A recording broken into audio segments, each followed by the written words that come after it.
Baik, ya menarik juga nih, Bang Audi mungkin ada jawaban tadi kita banyak juga membahas bagaimana memang di masa pandemi ini para calon kepala daerah dan wakil kepala daerah tuntutan terbesar program mereka adalah bagaimana kita bisa melewati masa pandemi ini dengan baik, baik itu secara kesehatan maupun juga secara ekonomi.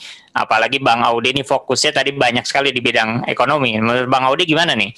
Gambaran program apa dan apa yang akan menjadi solusi dalam penanganan pandemi ini setidaknya dalam jangka waktu yang dekat? Ya, pastinya kepala-kepala daerah yang menjabat nanti yang kalau yang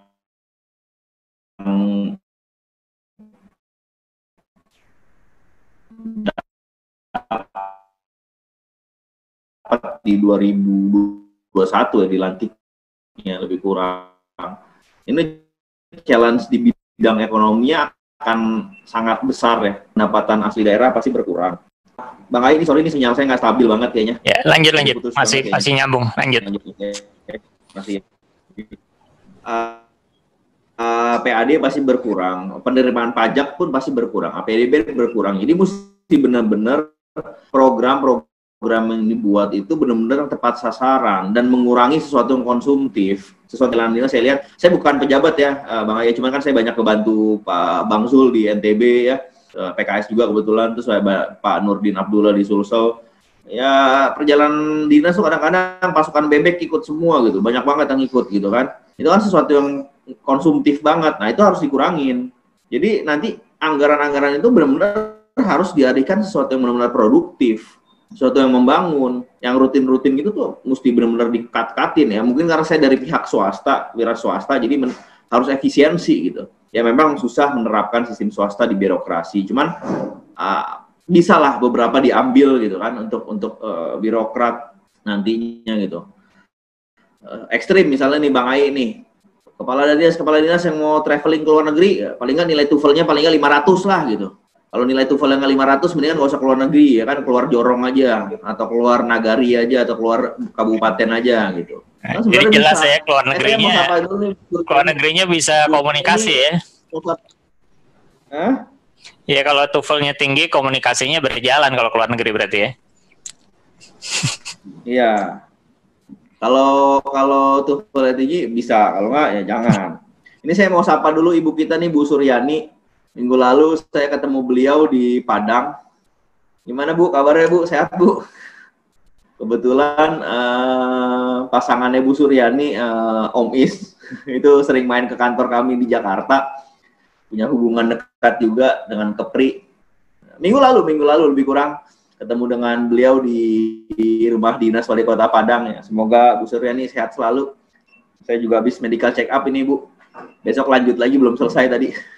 Soalnya banyak ini medical check up orangnya, calonnya banyak. Jadi memang balik lagi ke tadi Bang Ai ya, memang harus sesuatu yang produktif ya. 2021 ini sulit nih. APBD pasti turun tuh, semua daerah pasti turun. Jadi kita benar-benar harus arif membuat program. Dan harus diingat juga program untuk 2021 itu masih kepala daerah 2020 yang membuat RPJM-nya. Jadi kita belum 100% bisa mengontrol kegiatan 2021. Itu juga harus diingat tuh sama calon-calon kepala daerah. Kalau bisa bersinergis, ya kebetulan di Sumbar ada kemungkinan bisa bersinergis dengan gubernur lamanya karena masih satu baju ya. Nah, itu mungkin bisa membantu, tapi kan nggak semua daerah seperti itu. Bisa-bisa program-programnya baru jalan 2022 nanti. Ini juga harus diwaspadai. Itu mungkin Bang Ai. Baik, terima kasih Bang Audi. Ini saya mau beralih dulu sekarang ke Ibu Suryani nih, masih di mobil. Gimana kabarnya Bu Suryani, sehat?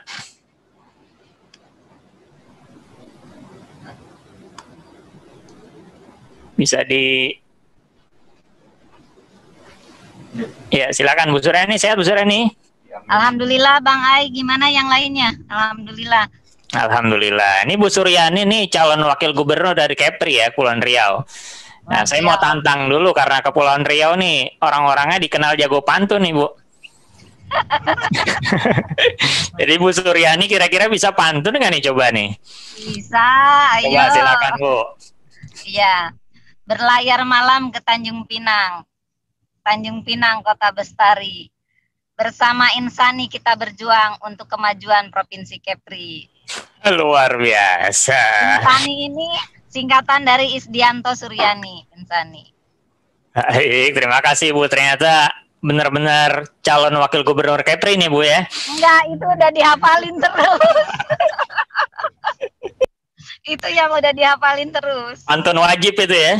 Pantun wajib.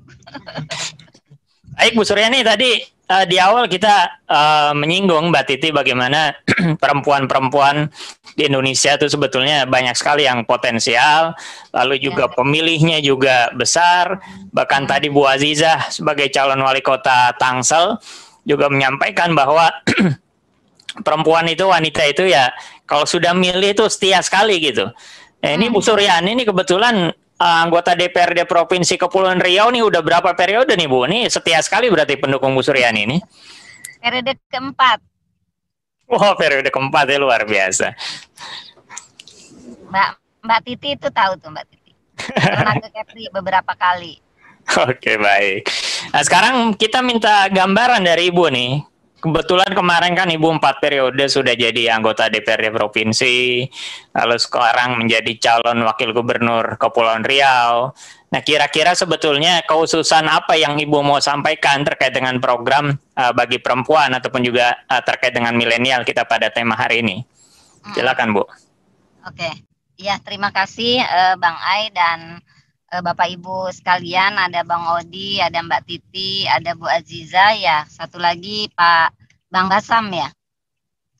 Oke, jadi kalau saya sekarang dengan kondisi, tentu pilkada sekarang berbeda ya dengan pilkada sebelumnya karena memang kondisinya masih COVID. Dan kalau berbicara program setelah terpilih, kalau memang terpilih gitu ya, tentu program yang pertama adalah recovery pasca pandemi gitu ya, baik recovery ekonomi dan paling terasa adalah recovery ekonomi gitu ya di tingkat masyarakat. Nah, ini juga yang menjadi konsen saya dengan Pak Isdianto nanti untuk di program berikutnya yang kebetulan memang Pak Isdianto petahana sekarang gitu.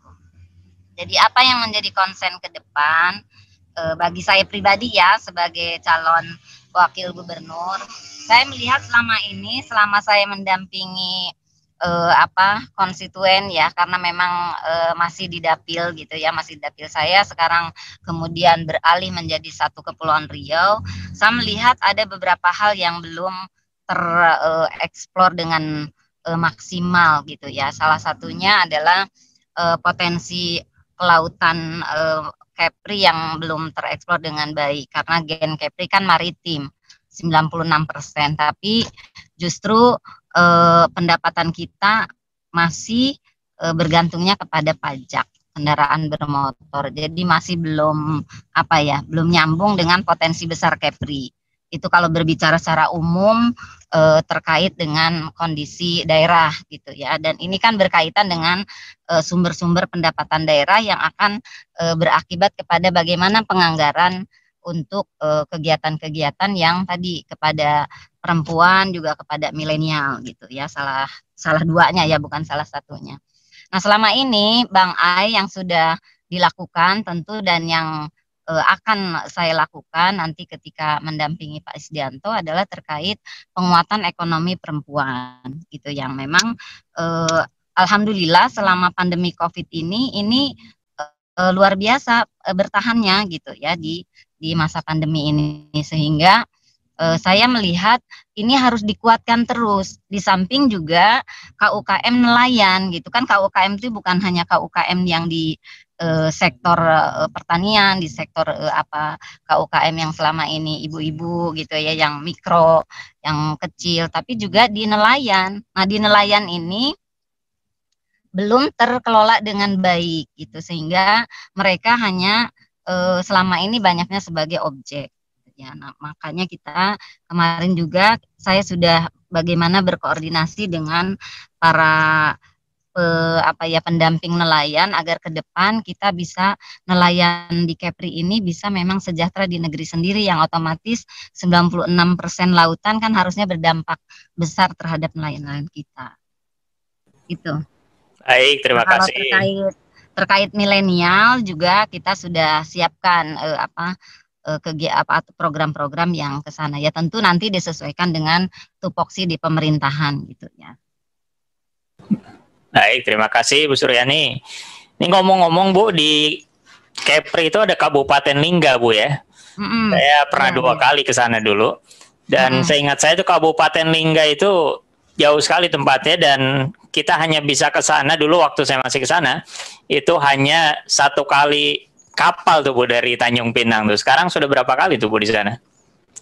Sama, dari Batam ada juga 1 kali, dari Pinang 1 kali juga, dan ada penerbangan sekarang Susi Air dari Tanjung Pinang. Oh, sudah ada penerbangan ya? Itu juga tidak tiap hari. Kenapa penting saya tanya? Karena mungkin perlu diketahui oleh para pemirsa nih PKS TV. Ini Kabupaten Lingga ini sering disebut sebagai Bunda Tanah Melayu.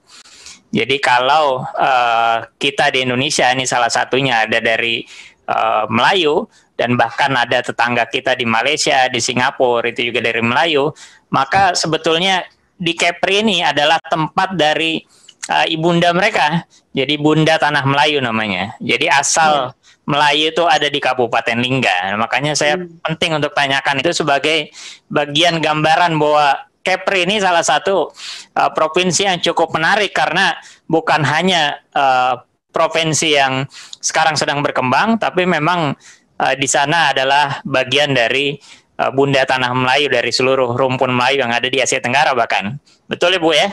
Ya, dan itu sudah masuk ke visi misi kita. Di visi RPJMD Gubernur yang kemarin juga Nurdin Basirun dan Pak Sani Nurdin, Sanur, itu juga sudah dimasukkan, yaitu visi misinya menjadikan Kepri sebagai Bunda Tanah Melayu gitu, yang berakhlak mulia, yang sejahtera dan unggul di bidang maritim. Jadi Bunda Tanah Melayunya insya Allah akan terus kita akan terus kita tetapkan sebagai visi kita gitu di pasangan Insani ini. Cuma memang ada masalahnya Bang Ai. Jadi Lingga ini kan pemekaran dari Kabupaten Bintan. Jadi selama pemekaran ini kan berharap harusnya lebih maju ya dengan pemekaran ini. Cuma dengan keterbatasan, ya inilah mungkin tantangan bagi kita ke depan, karena beberapa tahun lalu saya kan di Komisi 1. Nah ini sempat dinyatakan masih terbelakang gitu, tidak berkembang itu Lingga. Tapi insya Allah dengan kepemimpinan kemarin ya semoga ini sudah semakin naik gitu ya. Janganlah sampai ditarik kembali dari pemekaran, digabungin lagi. Baik. Ini soalnya bukan hanya Lingganya Bunda Tanah Melayu nih Bu, tapi tema kita nih memang cocok sekali karena nama Bunda itu ya menggambarkan bagaimana perempuan sebetulnya menjadi gambaran hal yang sangat penting dalam percaturan politik kita juga, dan akhirnya di sana pun juga ada nama Kabupaten Lingga yang dijuluki sebagai Bunda Tanah Melayu. Bahkan orang-orang Malaysia, Singapura sering kali ke sana, setahu saya itu. Betul. Baik, kita ke Mbak Titi dulu.